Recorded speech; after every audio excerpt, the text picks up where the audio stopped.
Նիկոլ Փաշինյանը Բաքվում պահվող հայ գերիների հարցի լուծումը կապում է խաղաղության հաստատման հետ։ Գերմանիայում արտաքին հարաբերությունների գերմանական ընկերակցությունում կազմակերպված քննարկման ժամանակ նա նշել է, այս խնդիրն ավելի հեշտորեն կհասցեագրվի համագործակցության եւ խաղաղության, քան հակամարտության մթնոլորտում։ Նշենք, որ Ադրբեջանը պաշտոնապես հաստատում է 23 հայերի գերեվարման փաստը, որոնց թվում են Արցախի ռազմաքաղաքական ղեկավարության ներկայացուցիչներ։ Բաքվի բանտերում գտնվող հայ գերիները Կարմիր խաչի գրասենյակի փակումից հետո կատարյալ մեկուսացման մեջ են մնացել։ Հայաստանը պատրաստ է համագործակցել Ադրբեջանի հետ, հայտարարել է Հայաստանի խորհրդարանի խոսնակ Ալեն Սիմոնյանը։ Ըստ նրա, պետք չէ կենտրոնանալ միայն նավթամթերքի վրա, բոլոր տեսակի ապրանքների ապրանքաշրջանառություն պետք է լինի, ինչին Հայաստանի իշխանությունները պատրաստ են։ Սիմոնյանն ընդգծել է, Երևանը պետք է նաև Բաքվին հնարավորություն տա, որպեսզի իր շահն ունենա ապրանքները հայկական տարածքով Նախիջևան եւ Թուրքիա արտահանելու հարցում։ Ինչ վերաբերում է սահմանազատմանը, այդ օրակարգում փոփոխություն չկա, ըստ Ալեն Սիմոնյանի, մոտ ապագայում ինչ-որ հատված նույնպես կսահմանազատվի։ Հակակոռուպցիոն կոմիտեի կողմից իրականացվող քրեական վարույթի շրջանակում ձերբակալված պետական մանկավարժական համալսարանի պրոռեկտոր Մարիաննա Հարությունյանը ընդունել է մեղքը, հայտնում է այսօր ԵՄ։ Լրատվականի տեղեկություններով նա ցուցմունք է տվել նաև բուհի ռեկտոր Սրփուհի Գևորգյանի դեմ։ Գործի նյութերով հաստատվել է, որ խարդախությամբ ստացված գումարով պրոռեկտոր Մարիաննա Հարությունյանը բնակարան է ձեռք բերել Մամիկոնյանց փողոցի նորակառույցներից մեկում։ Գործի դրվագներից մեկով անցնում են նաև անձինք, որոնց հետ կնքվել են աշխատանքային պայմանագրեր, կատարվել են նշանակումներ, բայց նրանք աշխատանքի չեն հաճախել։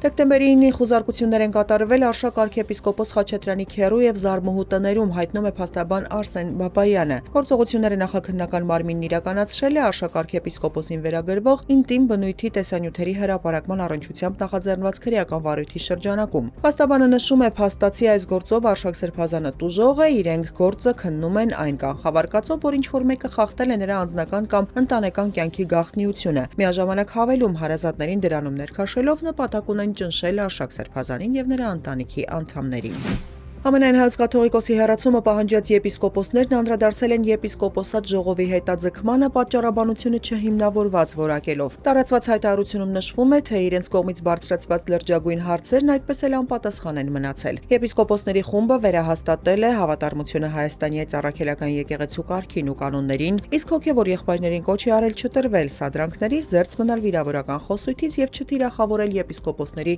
նվիրական առաքելությունը։ Մոսկվան կարձագանքի ռուսական սառեցված ակտիվների սեփականազրկմանը կամ Ուկրաինայի տարածքում եվրոպական զորքի տեղակայմանը հայտարարել է Ռուսաստանի արտգործնախարար Սերգեյ Լավրովը։ Նա ընդգծել է, Վլադիմիր Պուտինը հայտարարել է, որ Ռուսաստանը չի պատրաստվում պատերազմել Եվրոպայի հետ, բայց կպատասխանի ցանկացած թշնամական քայլի, այդ թվում Ուկրաինայում եվրոպական ռազմական անձնակազմի տեղակայմանը եւ ռուսական ակտիվների բռնագրավմանը։ Եվրամիությունում քննարկվում է արագացված ռեժիմով հատուկ օրենքի ընդունման հարցը Ռուսաստանի սառեցված ակտիվների անժամկետ արգելափակման վերաբերյալ հնարավոր վետոն շրջանցելու համար։